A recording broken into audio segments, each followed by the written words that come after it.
வணக்கம்.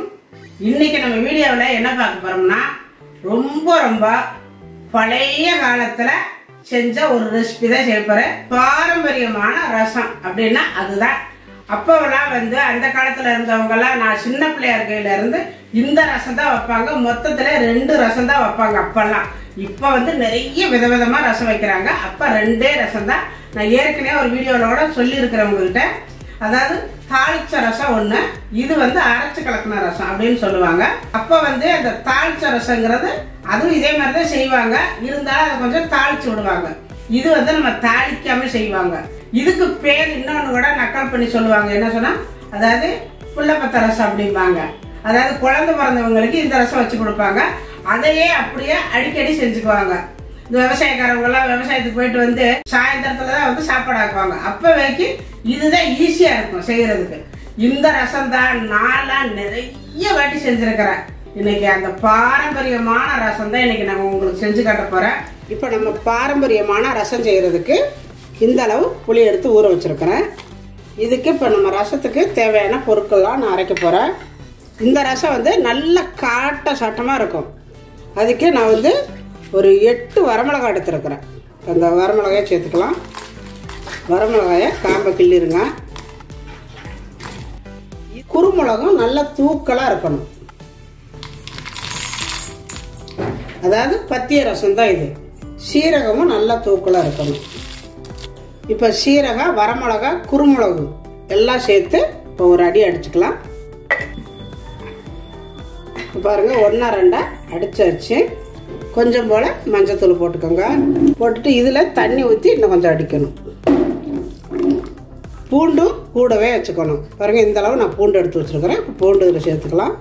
கொஞ்சம் போல் கருவேப்பிலை, கொஞ்சம் போல் கொத்தமல்லி தழை, இது எல்லாத்தையும் சேர்த்து ஒரு அடி அடிச்சுக்கலாம். ஒரு 4 சின்னதாக வெங்காயம் போட்டுக்கோங்க. நான் வெங்காயம் இப்போ சேர்த்தேன், அது வீடியோவில் ஆகலை. அதனால் நீங்கள் மசாலா இருக்கும்பொழுது 4 சின்ன வெங்காயம் போட்டுக்கணும். அப்போ தான் நல்லாயிருக்கும்.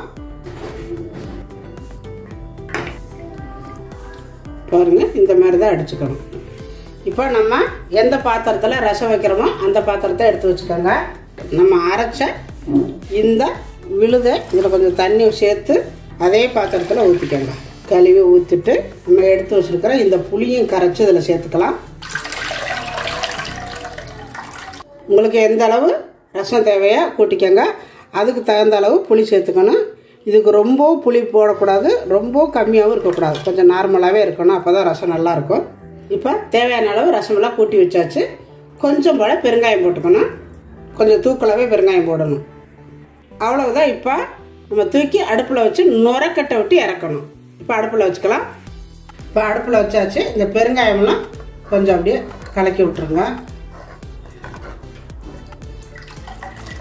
அவ்வளோதாங்க, ரசம் ரெடி ஆயிடுச்சு. இது ரொம்ப கொதிக்கவே கூடாது. லைட்டாக முறை கட்டினா போதும். இப்போ இது இருக்கட்டும். பார்த்தீங்கன்னா நுரை கட்டி நிற்கிது. இதுக்கு மேலே நுரை கட்ட விடக்கூடாது.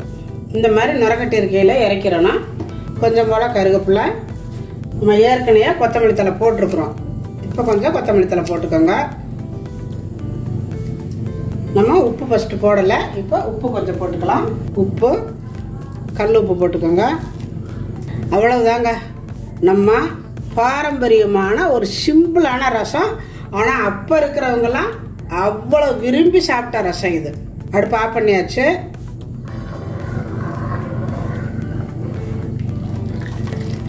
தாளிக்க விட மாட்டாங்க. இதுக்கு பேர் தான் அரைச்சி கலக்கின ரசம் அப்படின்னு சொல்லுவாங்க. பாருங்க, இந்த மாதிரி ஆப்பை தான் போட்டுக்குவாங்க. ஒவ்வொரு ஆப்பை அப்படி மோந்து ஊற்றுவாங்க. சாப்பாட்டை போட்டு ஊற்றி சாப்பிட்டா அப்படி இருக்கும். இதுக்கு துவையை அரைச்சிக்குவாங்க, இல்லாட்டி கீரை. இதில் தக்காளியெல்லாம் சேர்த்தக்கூடாது. அதாவது நம்ம சாப்பிட்டு பார்க்கும்பொழுது அந்த சீரகம், வரமிளகா, குறுமிளகு, புளிப்பு இது மட்டும்தான் தெரியும். ஆனால் சோத்துக்கு அவ்வளோ நல்லா இருக்குங்க.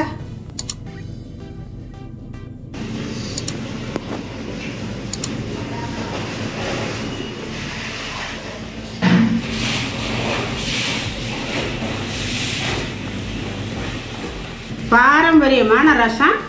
அந்த காலத்துல நான் சின்ன வயசுல இருந்து, அதாவது வாரத்துல 3 தடவையாவது இந்த ரசம் செய்யாம இருக்கவே மாட்டோம்.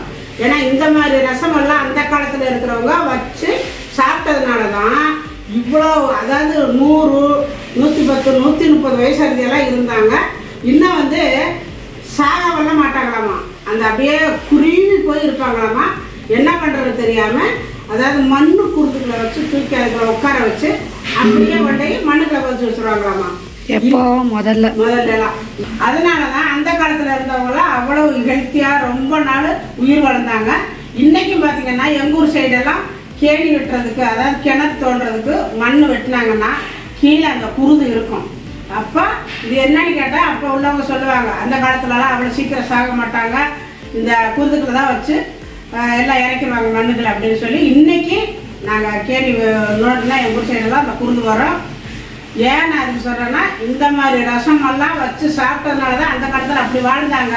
இதுக்கு வந்து சுக்குட்டி கீரை பொரியல் பண்ணியிருக்கிறேன், வத்தல் வறுத்துருக்கிறேன். ரொம்ப நல்லா இருக்கும் காம்பினேஷனாக. இப்போ நான் சாப்பிட போகிறேன். இதே மாதிரி நீங்களும் கண்டிப்பாக வாரத்தில் ஒரு தடவை செஞ்சு பாருங்கள். செஞ்சு பார்த்துட்டு எப்படி இருக்குன்னு எனக்கு கமெண்ட்டில் சொல்லுங்கள். இந்த வீடியோ பிடிச்சிருந்தா லைக் பண்ணுங்கள், ஷேர் பண்ணுங்கள், செட்டிநாடு சமையலுக்கு சப்ஸ்கிரைப் பண்ணுங்கள். நன்றி. வாழ்க வளமுடன்.